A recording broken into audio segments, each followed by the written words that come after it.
Paz do Senhor, amados. Mais um momento da Bíblia para você conhecer melhor e viver uma vida em plenitude com Deus. Hoje nós vamos falar sobre um outro livro da Bíblia chamado Números. Em Números, os personagens que aparecem, os personagens que vão ter relevância no livro são Moisés, Arão, Josué, Caleb, Miriam e os sacerdotes. Na verdade, esse livro se chama Números porque ele vai trazer uma enumeração do povo. Ele vai trazer uma organização, tanto no acampamento que o povo de Deus está fazendo no deserto, quanto na marcha. Então, quando eles sentam, de como eles vão se portar no acampamento e, à medida em que eles levantam, como é que eles marcham, de que forma eles marcham.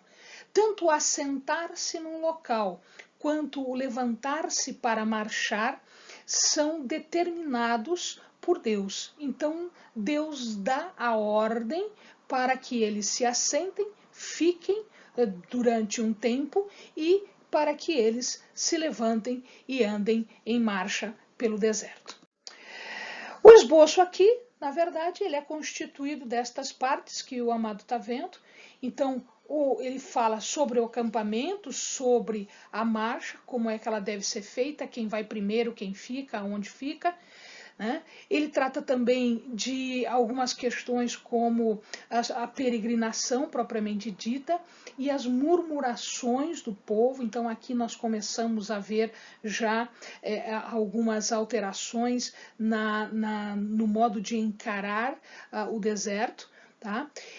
Existem algumas histórias sobre os espias e algumas jornadas para a terra de Canaã. E fala-se também em algumas batalhas, em algumas guerras.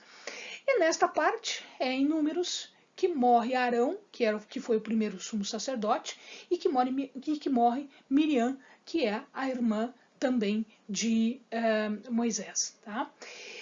Nessa parte, nós vamos observar já no finalzinho um profeta da terra, conhecido com o nome de Balaão, e ele vai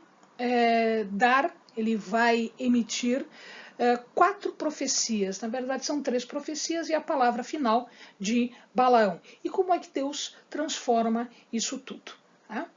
São estabelecidos nesse ponto, nesse livro, as cidades dos levitas, uma vez que os levitas não receberam terra, né? Não foi dividido terra para eles, mas então eles deveriam ter cidades para eles morarem, porque era uma tribo numerosa de qualquer forma, e foi estabelecida uma coisa super importante chamada cidade de refúgio. Né? Em relação ao acampamento e ao andar, né? Quando o povo se assentava, quando ele ficava num determinado local, era necessário montar o acampamento e no centro do acampamento ficava o tabernáculo. O tabernáculo ficava exatamente no centro do acampamento. De um lado, então, ficavam as tribos de Judá, Issacar e Zebulon, na parte do norte. Tá? Judá era o líder destes 3, depois vinha Ruben, Simeão e Gade, Ruben o líder destes 3, depois Efraim, Manassés e Benjamim, e Efraim o líder desses 3, e do outro lado Dan, Asser e Naftali, sendo Dan o líder deste grupo. Então eles se assentavam desta forma, a distribuição no acampamento era feita desse jeito. Né? Quando eles estavam em marcha, o primeiro que saía era o sumo sacerdote e os sacerdotes levando a arca. Então a arca o primeiro movimento era dado pela arca.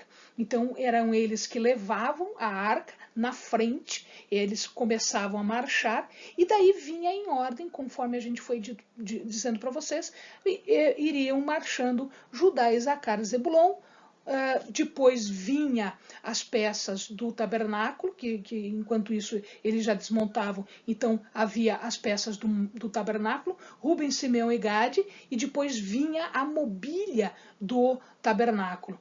E daí Efraim, Manassés e Benjamim, e no final Dan, Asser e Naftali. Então, tanto no assentar como no andar, o tabernáculo ficava no centro, né, no meio do povo. Ele sempre ficou no meio do povo. E aqui nós vamos encontrar duas situações. As cidades que eram chamadas as cidades de refúgio. Essas cidades de refúgio eram cidades onde, se alguém cometesse algum crime, algum pecado, né, eles poderiam se refugiar nestas cidades. Então vocês estão vendo ali, a primeira delas é Kedesh, ou Kodesh, Golã, nas colinas de Golã, Ramó, ou Ramot, Bezer, Siquém ou Chesem, Bezer e Hebron. Estas eram as cidades. São 6 as cidades de refúgio. Se você observar, dá uma olhadinha aqui, nós aproveitamos e colocamos para vocês a divisão de todas as tribos. Então, à medida em que eles foram avançando, quando eles conquistaram a terra de Canaã, esta foi a divisão. Cada tribo tinha um local específico para ficar. Então, se você observar ali, Naftali fica lá em cima, Asher, né? Esse ponto aqui, esse aqui é o Mar Morto, tá? O Mar da Galileia, perdão, e esse aqui o Mar Morto, tá? Então esse é o Mar da Galileia e esse é o Mar Morto. Que mais? Então eu tenho Zebulon e Isacar, então lá para o norte, né? Eu tenho uma parte da tribo de Manassés, de um lado do Jordão, e do outro lado do Jordão eu tenho a outra tribo de Manassés. Depois eu tenho Dan e Efraim, Benjamim, Judá e Simeão. Né? E do outro lado eu tenho as tribos de Gade, as tribos de Rubens. Tá? Essa é a divisão das cidades e a divisão da terra depois da conquista. Bons estudos, amados.